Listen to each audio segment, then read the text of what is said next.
Hello दोस्त।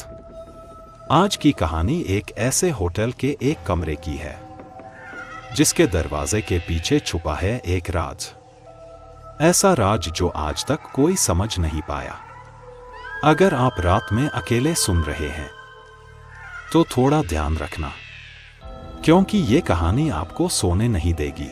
अंजलि एक travel blogger थी। अकेले घूमना, अजीब जगहों पर जाना, ये उसका शौक था। एक दिन उसे उत्तराखंड के एक पहाड़ी गांव में एक पुराना होटल दिखा, होटल साइलेंट हिल।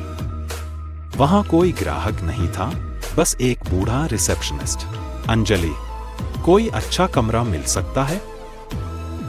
रिसेप्शनिस्ट धीमी आवाज में, सभी कमरे खाली हैं, पर कमरा नंबर 313 मत लेना।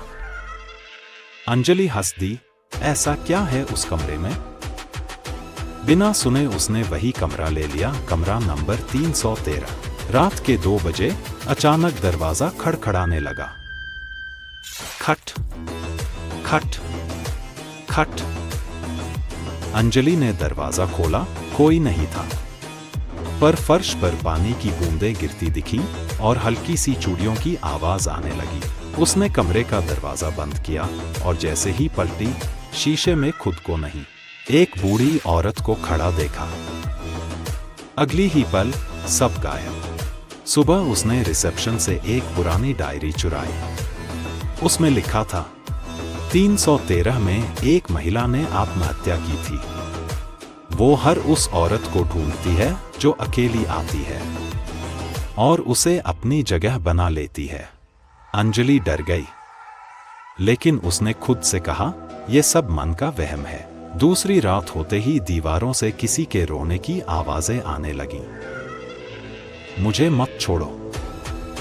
कमरे की बत्ती अपने आप बंद हो गई। अचानक बाथरूम का दरवाजा खुला और एक औरत बाहर निकली, भीगी हुई साड़ी, लंबे बाल, चेहरा अध जला। अंजलि चीखते हुए बाहर भागी। अब अंजलि समझ चुकी थी, वो आत्मा उसे छोड़ने वाली नहीं। आखिरी विकल्प, वो मंदिर गई। वहां के पुजारी ने कहा, उस आत्मा का नाम कामिनी था। उसे उसके मंगेतर ने धोखा दिया और उसने 313 में जान दे दी। जब तक कोई उस कमरे में मरे नहीं, वो मुक्त नहीं होगी। अंजलि को सब समझ आ गया। ये आत्मा चाहती है कि उसकी जगह कोई और मरे। अंजलि होटल लौटी। कमरे में बैठकर उसने कैमरा ऑन किया। अगर मैं नहीं बची तो मेरी ये रिकॉर्डिंग दुनिया को बताए कि 313 में मत जाना। रात 3:13 बजे कैमरा खुद बंद हो गया। सुबह होटल में उस कमरे से फिर एक लाश मिली, लेकिन वो अंजलि की नहीं थी। वो रिसेप्शन पर बैठे बूढ़े व्यक्ति की थी। अंजलि अब कहां है?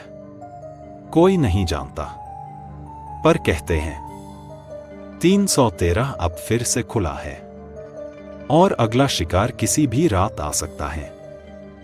शायद आप। अगली बार जब किसी अनजान होटल में ठहरें तो कमरे का नंबर जरूर देख लेना। अगर कहानी पसंद आए तो याद रखिए, कुछ कहानियां सच होती है या FIR वो सच हो जाती है जब आप अनमेन विश्वास कर लेते हैं।